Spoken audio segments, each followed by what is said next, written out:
மலர்கள் மலர்ந்தது எனக்கு மதுரசம் அருந்தட்டுமா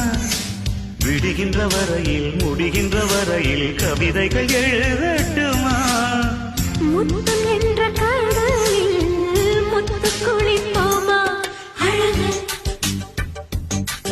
அழகு ஓ நீ நடந்தால் நடையழகு அழகு நெருங்கி வரும் இடையழகு அழகு வேலெறியும் விழியழகு